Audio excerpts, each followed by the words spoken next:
উপনির্বাচনের ছক্কা, জমিদার নয় মানুষের পাহারাদার, পোস্ট মমতার, বিজেপিকে বিঁধলেন অভিষেক। খবরে আসছি বিস্তারিত। উপনির্বাচনে একেবারে ছক্কা হাঁকেছে রাজ্য শাসক দল তৃণমূল কংগ্রেস। ৬টি বিধানসভা কেন্দ্রের উপনির্বাচনে বিরোধীদের দুর্মুষ করে ৬টিতেই জিতেছেন ঘাসফুল শিবিরের প্রার্থীরা। শনিবার এই ফল প্রকাশের পর সোশ্যাল মিডিয়া পোস্টে জয়ীদের শুভেচ্ছা জানালেন দলনেত্রী মমতা বন্দ্যোপাধ্যায় ও সর্বভারতীয় সাধারণ সম্পাদক অভিষেক বন্দ্যোপাধ্যায়। এক্স হ্যান্ডেলে মা মাটি মানুষকে এই জয়ের কাণ্ডারি বলে উল্লেখ করে মমতার স্পষ্ট বার্তা, আমরা জমিদার নয় মানুষের পাহারাদার। আর অভিষেক বিঁধলেন বিজেপির জমিদারি মনোভাবকে। মা মাটি মানুষকে জানায় বিনম্র চিত্তে অভিবাদন, জয় বাংলা। তৃণমূলের এই ফলাফল অবশ্য প্রত্যাশিত ছিল। চিন্তা ছিল একমাত্র বিজেপির দখলে থাকা মাদারিহাট নিয়ে। শনিবার সকালে ভোট গণনা শুরু হয়। বেলা যত গড়িয়েছে ততই ঘাসফুল শিবিরের জয়ের রাস্তা মসৃণ হয়েছে। মাদারিহাটের গেরুয়া ঘরেও ধড়মুড়িয়ে ভেঙে পড়েছে ঘাসফুলের দাপুটের কাছে। আর তারপরেই ৬ই প্রার্থীর জয়ের জন্য অভিনন্দন জানিয়ে পোস্ট করলেন দলনেত্রী মমতা বন্দ্যোপাধ্যায়। তবে তিনি কৃতিত্ব দিয়েছেন মা মাটি মানুষকে। সেই সঙ্গে লিখেছেন, আমরা জমিদার নয় মানুষের পাহারাদার। জয়ী প্রার্থীদের শুভেচ্ছা জানিয়ে সোশ্যাল মিডিয়ায় বার্তা দিয়েছেন দলের সর্বভারতীয় সাধারণ সম্পাদক অভিষেক বন্দ্যোপাধ্যায়ও। এক্স হ্যান্ডেলে তিনি অবশ্য বিরোধীদের কার্যত তুলোধনা করেছেন। অভিযোগ তুলেছেন, বাংলার বিরুদ্ধে চক্রান্ত করতে কলকাতা হাইকোর্টেও গিয়েছিলেন বিরোধীরা। তা পুরোপুরি স্বার্থান্বেষের জন্যই ছিল। পাশাপাশি বিজেপি গড় মাদারিহাটেও তৃণমূল জেতার সেখানকার বাসিন্দাদের ধন্যবাদ জানিয়েছেন অভিষেক। তৃণমূল স্তরের কর্মীদের কৃতিত্বের কথাও তুলে ধরেছেন দলের সর্বভারতীয় সাধারণ সম্পাদক।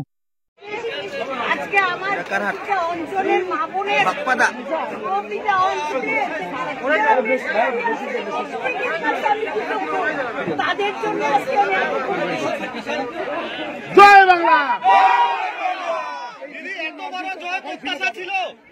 এত বড় জয় যদি আমার সাথে সাথ নিত তাহলে আমি পেতাম না।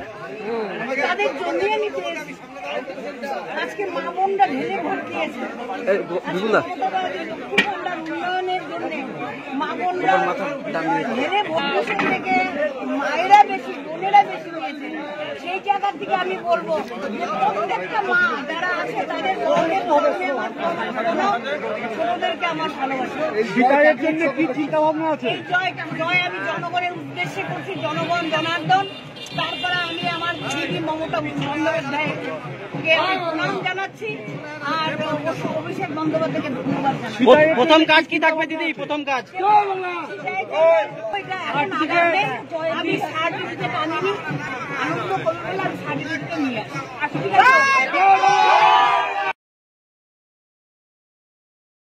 বাংলার মানুষ উন্নয়নের সাথে বাংলার মানুষ সম্প্রীতির সঙ্গে আছে, তারই প্রতিফলন।